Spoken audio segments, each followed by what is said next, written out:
దేవుని ప్రణాళిక యాకోబు పట్ల ఉంది కాబట్టి మానవ ప్రణాళిక ప్రకారం వాళ్ళ ఆలోచనలు, వాళ్ళ విధానాలు, రాహేలు విషయం ఏంటి, లేయా విషయం ఏంటి, యాకోబు విషయం ఏంటి, వాళ్ళు మనుషులుగా కొన్ని సందర్భాల్లో తొందరపడిన సందర్భాలు పడతాయి. మనం కూడా చాలాసార్లు తొందరపడుతూ ఉంటాం. జరగవలసింది జరుగుతుంది, జరగని అన్నటికీ జరగదు అనే నియమం మనకు తెలిసినప్పటికీ ఖచ్చితంగా ఇది జరిగి తీరాలి అనేటువంటి ప్లాన్ వేసేసుకుంటాం. జరిగితే పర్వాలేదు, జరగకపోతే దిగాలు పడిపోతాం. దిగాలు పడిపోయినప్పుడు మనకి అసహనం వస్తుంది. ఆ అసహనంలో మనం తీసుకునే నిర్ణయాలు, చేసే పొరపాట్లు మన కుటుంబ జీవితాన్ని, సమాజ జీవితాన్ని, తర్వాత మన తరాలను చాలా అస్తవ్యస్తం చేస్తాయి. కాబట్టి దేవుని ప్రణాళిక మన జీవితంలో నెరవేరాలి అని నమ్మితే దేవుని ప్రణాళిక మన పట్ల జరిగేంత వరకు వేచి చూడడం మంచిది.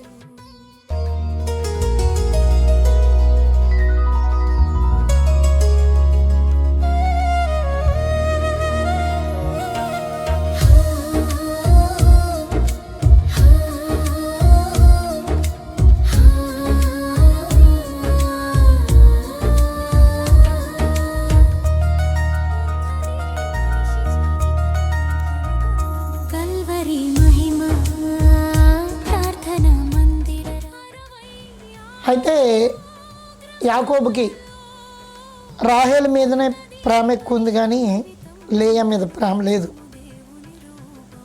రాహేల్ అంటే ఇష్టపడేవాడు కాబట్టి ఆ విషయంలో లేయా ద్వేషించబడింది. లేయా చిన్న చూపుకి గురైంది. అప్పుడు మనకి ఆదికాండం 29వ అధ్యాయం 31వ వచనంలో లేయా ద్వేషింపబడుట యెహోవా చూచి ఆమె గర్భమును తెరిచెను, రాహేలు గొడ్రాలై ఉండెను అని రాయబడింది.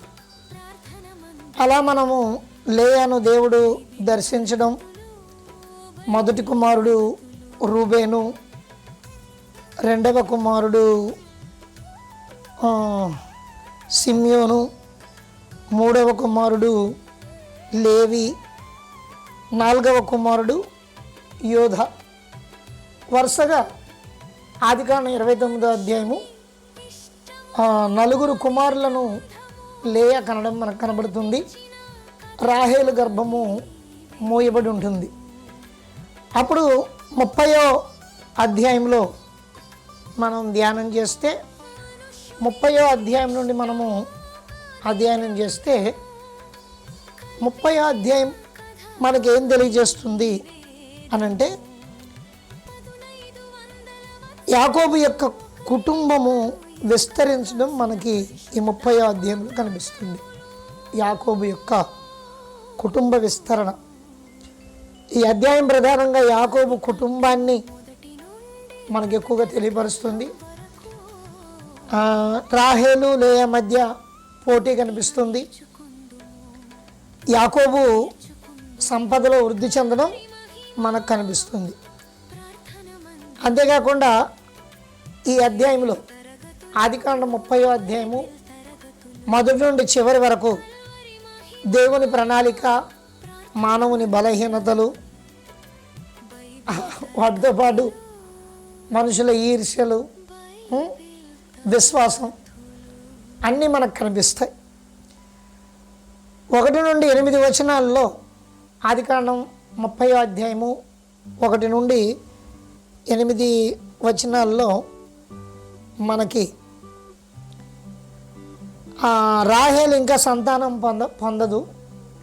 రాహేలు ఇంకా సంతానం పొందకపోవడం, ఆ తర్వాత ఆమెకి లేయా మీద ఈర్ష్య కలగడం, ఆ తర్వాత యాకోబు నాకు పిల్లలు కావాలని భర్తను అడగడం, ఒకవేళ నాకు పిల్లలు పుట్టకపోతే నేను చచ్చిపోతానని మాట్లాడడం, నీకు పిల్లల్ని ఇవ్వడానికి నేనేమన్నా దేవుణ్ణా అని యాకోబు రాహేలుతో మాట్లాడడం మనకి మొదటి వచనాల్లో కనబడుతుంది. అప్పుడు రాహేలు తన గర్భం పండకపోయినా, తన దాసి అయిన బిల్హా ద్వారా యాకోబు పిల్లలు కనాలని తన దాసి అయిన బిల్హాని యాకోబుకి భారీగా ఇస్తుంది. అప్పుడు ఆ బిల్హా ద్వారా దేవుడిద్దరు కుమారులు పుడతారు. ఒకరు దాను, ఒకరు నఫ్తాలి. ఇంకా రాహేలు గర్భమున పిల్లలు పుట్టలేదు. రాహేలు యొక్క దాసి ద్వారా ఇద్దరు పిల్లలు పుట్టడం మనకు కనిపిస్తుంది. దేవుడు న్యాయం తీర్చాడు అని దాను అని పేరును, నేను గొప్ప పోరాటం చేసి గెలిచాను అని నఫ్తాలి అనే పేరున ఇద్దరు బిడ్డలకి పెట్టడం జరుగుతుంది. ఇక్కడ రాహేలులో మనకేం కనబడుతుందంటే అక్క గర్భఫలము పొందడం వలన ఈర్ష్య మాత్రమే కాక తనను దేవుడు కరుణించి బిడ్డల్ని ఇచ్చేంత వరకు ఎదురు చూడకుండా అసహనాన్ని ప్రదర్శిస్తుంది. సేమ్ అబ్రహాము భార్య అయిన శారా దేవుడు సంతానాన్ని ఇస్తానన్నాడు, మనకి దేవుడు తప్పకుండా గర్భఫలాన్ని ఇస్తారని చెప్పినప్పటికీ ఇన్ని సంవత్సరాలు అయిన తర్వాత వృద్ధాప్యమందు నాకు పిల్లలు పుడతారా అన్నట్టుగా నవ్వి కొంచెం తన మనసులో అసహనం ఉండడం ద్వారా సంతానాన్ని చూడాలనే ఆశతో తన దాసి అయిన హాగరు ద్వారా ఇస్మాయిల్ను కన్నట్టు యాకోబు భార్య అయిన రాహేలు తన దాసి అయిన బిల్హా ద్వారా ఇద్దరు కుమారులను కన్నది. ఒకరు గాదు, ఒకరు ఆషేరు. ఇక్కడ కూడా రాహేలు లేయా మధ్య పోటీ కనిపిస్తుంది మనకి. ఆదికాండము 30వ అధ్యాయము 14 నుండి మనం వచనాలని ధ్యానం చేస్తే, గోధుమల కోత కాలంలో లేయా కన్నటువంటి యాకోబు పెద్ద కుమారుడు రూబేను వెళ్ళి పొలములో పుత్రదాత వృక్షపు పండ్లు చూచి తన తల్లి అయిన లేయాకి తెచ్చి ఇచ్చాను.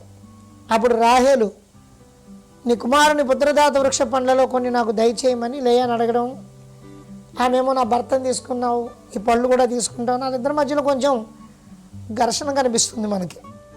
సాయంకాలం ముందు యాకోబు పొలం నుండి వచ్చినప్పుడు లేయా అతన్ని ఎదుర్కొని పోయి, నీవు నా యుద్ధకు రావాలను, నా కుమారుని పుత్రదాత వృక్షపు పండ్లతో నిన్ను కొంటినని చెప్పాను. కాబట్టి అతడు ఆ రాత్రి ఆమెతో శయనించును. దేవుడు లేయా మనవి వినను గనుక ఆమె గర్భవతి అయి యాకోబునకు 5వ కుమారుని కనెను. లేయా, నేను నా పెనిమిటికి నా దాసిని ఇచ్చినందున దేవుడు నాకు ప్రతిఫలం దయచేసాను అనుకొని ఇస్సాకారు అని పేరు పెట్టాను. లేయా మరలా గర్భవతి అయి యాకోబునకు 6వ కుమారుని కనెను. అప్పుడు లేయా, దేవుడు మంచి బహుమతి నాకు దయచేసాను, నా పెనిమిటికి 6 కుమారులను కని ఉన్నాను కనుక అతడి ఎకరం నాతో కాపురం చేయను అనుకుని అతనికి జబూలును అని పేరు పెట్టింది. ఆ తర్వాత లేయా దీనా అనేటువంటి ఒక కుమార్తెను కానీ దీనా అని పేరు పెట్టింది. అలాగే దేవుడు 22వ వచనంలో చూస్తే రాహేల్ను కూడా జ్ఞాపకం చేసుకుని ఆమె గర్భం తెరిచారు. అప్పుడు ఆమె గర్భవతి కుమారుని కానీ దేవుడు నా నింద తొలగించిన అనుకొని, యెహోవా మరియు కుమారుడు నాకు దయచేసిన గాక అనుకొని ఇంకో కుమారుడు దయచేయాలనే ఆశతో అతనికి యోసేపు అని పేరు పెట్టింది. రాహేలు యోసేపును కనిన తర్వాత యాకోబు లాబానుతో నన్ను పంపివేయమని చెప్పి యోసేపు పుట్టిన తర్వాత లాబానుతోటి యాకోబు తన తిరుగు ప్రయాణం గురించి మాట్లాడడం, నా భార్యలను నా పిల్లలను నాకు అప్పగించు, అప్పుడు నేను వెళ్ళేదను, వారి కోసం నీకు కొలువు చేశాను, నేను నీకు కొలువు చేసిన విధమును నీ వెరుగుదు కదా అని చెప్పడం. ఇలాగా ఈ పరిస్థితులు కూడా మనం చూస్తూ ఉంటాము. రాహేలు యోసేపు జననంతో మనకి బైబిల్ గ్రంథంలో ఒక ప్రత్యేకమైనటువంటి సందర్భం ప్రారంభమవుతుంది. ఎందుకంటే అబ్రహాం చరిత్ర, అలాగే ఇక్కడికి వచ్చేటప్పటికి యాకోబు చరిత్ర, ఇస్సాకు చరిత్ర, యాకోబు చరిత్ర. ఇప్పుడు యాకోబు గర్భఫలంగా పుట్టినటువంటి 12 మంది కుమారుల్లో యోసేపు చరిత్ర మనకి ముందు ముందు ఉండబోతుంది. కాబట్టి ఆదికాండం 30వ అధ్యాయం నుండి మనం నేర్చుకోవాల్సిన ముఖ్యమైన పాఠం ఏంటంటే, మానవ ప్రణాళిక, దేవుని ప్రణాళిక. మానవులు తాము అనుకున్నది చెయ్యాలి అనే ఆలోచన కలిగి ఉంటారు. కానీ దేవుని నిర్ణయం ఉంటే తప్ప అది జరగదు. అందుకని వాక్యం చెప్తుంది, నరుల అంతరంగమందు పుట్టు ఆలోచనలు అనేకములు, కానీ యెహోవా తీర్మానమే స్థిరం. దేవుడు ఏది నిర్ణయిస్తాడో అదే మానవునికి జరుగుతుంది. కానీ మానవుడు తను చేసే ప్రయత్నాలన్నింటిలోనూ వర్ధిల్లాలని కోరుకుంటాడు. వర్ధిల్లడం వర్ధిల్లకపోవడం కూడా దేవుని ఆశీర్వాదమే. ఉదాహరణకి యాకోబు ఆ చెట్టు కింద ఒక రాయి తీసుకొని తలగడగా చేసుకొని దాని మీద పడుకొని ఒక దర్శనాన్ని చూస్తాడు. ఆ దర్శనంలో అతడు దేవదూతలు భూమి మీద నుండి పైకి, పైనుండి కిందకి దిగుతున్నట్టు ఒక నిచ్చెన కనబడుతుంది. ఇది పరలోకపు గగని అని తలంచి పేరు పెట్టి ఒక రాయి తీసి దాన్ని తలగడగా చేసుకున్న రాయిని నిలబెట్టి నూనె పోసి ప్రతిష్ఠించి, నేను వెళ్ళి ప్రతి స్థలమందు నీవు నాకు తోడుగా ఉండి అక్కడి నుండి నేను తిరిగి వచ్చేంత వరకు నాకు అన్ని విధాల నువ్వు తోడై ఉండి నన్ను ఆశీర్వదిస్తే నేను నాకు వచ్చిన ఆదాయంలో 10వ భాగమును 10వ భాగమును ఇస్తానని మొక్కుబడి చేసుకొని అక్కడ నుండి బయలుదేరింది మొదలుకొని ఇప్పటి వరకు ఒంటరిగా వెళ్ళాడు. 2 భార్యలను సంపాదించుకున్నాడు 14 సంవత్సరాలు కష్టపడి. ఆ తర్వాత ఈ యాకోబు లాబాను ఇంట్లో అడుగుపెట్టింది మొదలు లాబాను వర్ధిల్లడం కనబడుతుంది. లాబాను బాగా దీవించబడ్డాడు. యాకోబు ఇంకా నేను వెళ్ళిపోతాను అంటే దీవించబడినటువంటి లాబాను యాకోబు వెళ్ళడానికి ఇష్టపడ్డు. అప్పుడు నాది నాకు ఇచ్చేయమంటే నీదేముంది అన్నట్టుగా అతన్ని తక్కువ చేయాలని చూస్తాడు. అప్పుడు వాళ్ళిద్దరి మధ్యలో ఒక నిబంధన జరుగుతుంది. ఆ నిబంధన ఏమిటంటే, స్వచ్ఛమైన గొర్రెలన్నీ, స్వచ్ఛమైన పశు సంపద అంతా నాది, మచ్చలు సారలు గలవన్నీ నీవి అని చెప్పి ఒక తీర్మానం చేస్తారు. అంటే లాబాను మధ్యలోను యాకోబు మధ్యలో తీర్మానం జరుగుతుంది. దేవుడు యాకోబుని ఆశీర్వదించి మచ్చలు కలిగినవి, సారాలు కలిగిన వాటిని పుట్టిస్తాడు. దానికి ఒక టెక్నిక్ యాకోబు ఉపయోగిస్తాడు. మనిషి టెక్నిక్ ద్వారా అది జరుగుతుందని కాదు, అయితే దాన్ని ఒక ఆధారంగా తీసుకుంటారు మన వాళ్ళు. దేవుడు నిర్ణయించకుండా ఏది జరగదు. దేవుడు ఏం నిర్ణయిస్తే అదే జరుగుతుంది. కాబట్టి దేవుడు యాకోబుని ఆశీర్వదించాడు. పశు సంపద, భార్యలు, దాసదాసీలు, పిల్లలు, విస్తారమైన సంపదతో బాగా వర్ధిల్లుతాడు యాకోబు. ఇప్పుడు వాళ్ళందరినీ తీసుకొని అతను తిరిగి ప్రయాణం కొరకు ప్రయత్నం చేస్తూ ఉన్నాడు. ఇందులో దేవుని ప్రణాళిక యాకోబు పట్ల ఉంది కాబట్టి మానవ ప్రణాళిక ప్రకారం వాళ్ళ ఆలోచనలు, వాళ్ళ విధానాలు, రాహేలు విషయం ఏంటి, లేయా విషయం ఏంటి, యాకోబు విషయం ఏంటి, వాళ్ళు మనుషులుగా కొన్ని సందర్భాల్లో తొందరపడిన సందర్భాలు కనపడతాయి. మనం కూడా చాలాసార్లు తొందరపడుతూ ఉంటాం. జరగవలసింది జరుగుతుంది, జరగంది అన్నటికీ జరగదు అనే నియమం మనకు తెలిసినప్పటికీ ఖచ్చితంగా ఇది జరిగి తీరాలి అనేటువంటి ప్లాన్ వేసేసుకుంటాం. జరిగితే పర్వాలేదు, జరగకపోతే దిగాలు పడిపోతాం. దిగాలు పడిపోయినప్పుడు మనకి అసహనం వస్తుంది. ఆ అసహనంలో మనం తీసుకునే నిర్ణయాలు, చేసే పొరపాట్లు మన కుటుంబ జీవితాన్ని, సమాజ జీవితాన్ని, తర్వాత మన తరాలను చాలా అస్తవ్యస్తం చేస్తాయి. కాబట్టే దేవుని ప్రణాళిక మన జీవితంలో నెరవేరాలి అని నమ్మితే దేవుని ప్రణాళిక మన పట్ల జరిగేంత వరకు వేచి చూడడం మంచిది. అబ్రహాము భార్య అయిన శారా చేసిన పొరపాటు ఇవాళ భూప్రపంచవ్యాప్తంగా ఉన్నటువంటి ఇస్మాయిల్ జాతి, ఇజ్రాయేలు జాతి, ఈ ఇద్దరు జనుల మధ్య భయంకరమైనటువంటి యుద్ధ వాతావరణం, ప్రపంచ వినాశనం అంటూ జరిగితే వీళ్ళిద్దరి మధ్యలో జరిగే యుద్ధం వల్లే జరుగుతుంది. కాబట్టి ఒక పొరపాటు చేస్తున్నప్పుడు అది నాకు ఆశీర్వాదకరంగా మారుతుందా, రేపొద్దున నాకేమన్నా శాపం అవుతుందా అని ఆలోచించాలి. శారాయి తీసుకున్నటువంటి ఆ నిర్ణయం ఆనాడు నష్టం కలిగించింది. అయితే దేవుడు అబ్రహాము ద్వారా భూలోక వంశాలన్నింటినీ ఆశీర్వదించాలని నిర్ణయం తీసుకున్నారు. ఇప్పుడు అబ్రహాము గర్భఫలంగా పుట్టిన పిల్లలను అందరినీ ఆశీర్వదించాడు ఆయన. వాళ్ళందరూ భూమి అంతటా విస్తరించారు. ఇప్పుడు యాకోబు ద్వారా ఆయన ఒక ప్రణాళిక కలిగి ఉన్నాడు కనుక యాకోబు భార్య అయిన రాహేలు, అలాగే లేయా, వారి ఇరువురు దాసీలు, మొత్తం ఈ నలుగురు కలిసి యాకోబుకు 12 మంది పిల్లల్ని కన్నారు. 13వది అమ్మాయి దీనా అనే అమ్మాయి. ఈ 13 సంతానము. అక్కడ ఉండగా దేవుడు అతన్ని ఆశీర్వదించి ఇచ్చినటువంటి పశువుల మందలు, దాసదాసి జనాంగాలు, గొర్రెలు అన్నీ విస్తారంగా ఉన్నాయి. కానీ ఇప్పుడు తర్వాత పరిస్థితులు ఎలాగుంటాయి అనేదానికి మనం అంచనా వేయాలి. మనం చూస్తే యాకోబు రాహేల్ని ప్రేమించాడు. ప్రేమించిన ఆవిడికి పిల్లలు లేరు. నియమం ప్రకారం నా ఇంటి పెద్ద కూతురికి పెళ్ళి అవ్వకుండా చిన్న కూతురికి చేయకూడదు కదా అని లాబాను తన పెద్ద కుమార్తెని యాకోబుకి ఇచ్చి పెళ్లి చేశాడు. తర్వాత చిన్న కుమార్తె కావాలి అని పట్టుబట్టితే మళ్ళీ ఇంకో 7 సంవత్సరాలు పనిచేసి చిన్న కుమార్తెను కూడా సాధించుకున్నాడు. కానీ ప్రేమించిన అమ్మాయి మీద ఉన్న మక్కువ మరి తన మీద ఉండదు కదా. కేవలం తన కోసమే ఈ 14 సంవత్సరాలు పనిచేశాడన్న బాధ కూడా ఈ అమ్మాయికి ఉంటుంది. ఆ సందర్భం తెలిసినప్పుడు, అది మాట్లాడుకున్నప్పుడు అది ఆ అమ్మాయి మొదటి లేయా ఫస్ట్ భార్య ద్వేషింపబడుతుంది. అందుకే తన గౌరవాన్ని దేవుడు కాపాడడానికి ప్రేమించిన రాహేలు గర్భాన్ని మూసి ఆ లేయా గర్భాన్ని తెరిచి 7 సంతానాన్ని లేయాకే ఇచ్చినట్లుగా మనం చూస్తున్నాం. కాబట్టి దేవుని ప్రణాళికలో ఏం జరుగుతుందో మనకు తెలియదు.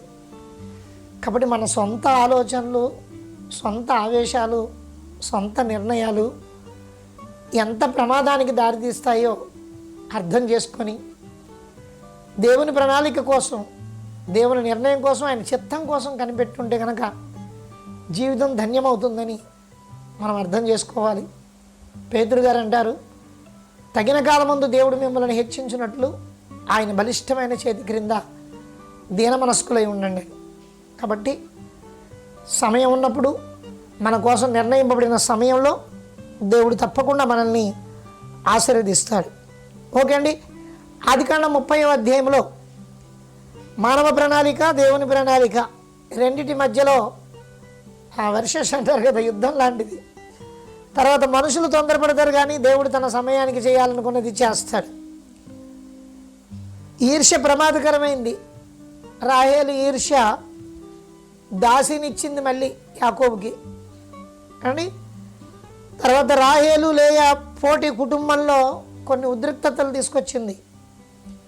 చివరకు రాహేలుకి యోసేపు పుట్టాడు. దేవుడు యాకోబు ప్రేమించిన రాహేలుకి ఇచ్చినటువంటి ఆ ఇద్దరి ప్రేమకు సాదృశ్యంగా జన్మించిన యోసేపు ద్వారా ఒక గొప్ప కార్యమును చేయడానికి నిర్ణయించుకున్నారు. కాబట్టి దేవుని ఆశీర్వాదం కష్టంలోనూ ఉంటుంది. లాబాను తన భార్య, అదే తన తల్లి తోడబుట్టినవాడు లాబాను యాకోబు విషయంలో అన్యాయం చేసిన దేవుడు యాకోబును ఆశీర్వదించాడు.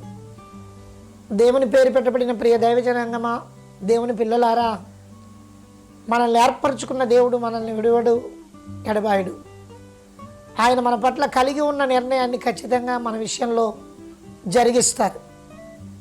ఆయన నమ్ముకున్న నీవు తెలగానే ఉంటావు కానీ తోకగా ఉండవు.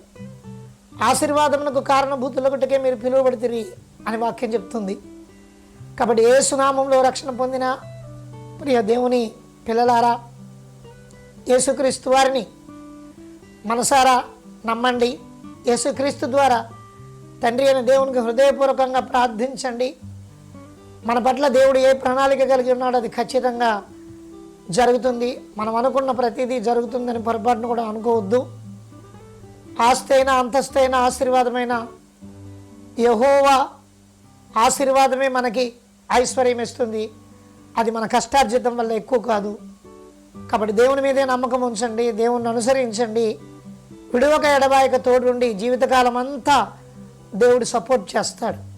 యాకోబును ప్రేమించిన దేవుడు, యాకోబుకు తోడున్న దేవుడు, యాకోబును వర్ధిల్ల చేసిన దేవుడు, యాకోబు కుటుంబాన్ని బలపరిచిన దేవుడు, యాకోబు కుటుంబాన్ని విస్తరింపజేసిన దేవుడు. ఆయన యందు భయభక్తులు కలిగి ఉండడానికి, ఆయనను అనుసరించి నడవడానికి మనం ఇష్టపడితే మనల్ని కూడా వర్ధిల్ల చేస్తాడు. వర్ధిల్లిన తర్వాత మనం ఎలా ఉంటే బాగుంటుందో మనకి మనం ఒకసారి ఆలోచించుకోవాలి. అది ముందు వచ్చేటువంటి అధ్యాయాల్లో కూడా మనకు ఆ విషయం అర్థమవుతుంది. రేపు 31వ అధ్యాయాన్ని ధ్యానం చేద్దాం, ఆదికాండం 31వ అధ్యాయాన్ని. ఈరోజు మీరు ఆదికాండం 29వ అధ్యాయం 31వ వచనం నుండి ఆదికాండం 30వ అధ్యాయం చివరి వరకు మనం ధ్యానం చేసుకున్నాం. రేపు 31వ అధ్యాయంలోకి వెళ్దాము. దేవుని మహాకృప మనందరికీ తోడై ఉండునుగాక. అందరూ ప్రభు నామమును బట్టి బలపడాలని, ప్రార్థనాపరులుగా ఉండాలని, ప్రభు ప్రణాళికకు లోబడాలని, దేవుడిచ్చే ఆశీర్వాదాలతో సమృద్ధికరంగా నింపబడాలని మనసారా కోరుకుంటున్నాను. దేవుడు మనందరినీ దీవించి బలపరిచి నడిపించును గాక. ఛానల్లో కలిసి చూడడం ఇదే మొదటిసారి అయితే కనుక తప్పకుండా సబ్స్క్రైబ్ చేసుకోండి, బెల్ ఐకాన్ క్లిక్ చేసుకోండి, లైక్ ఇచ్చి సపోర్ట్ చేయండి. దేవుడు మిమ్మలను మీ కుటుంబములను దీవించును గాక. మరలా మరో వీడియోతో కలుసుకుందాం. అంతవరకు దేవుని మహాకృప మనందరికీ తోడై నడిపించును గాక. ఆమేన్.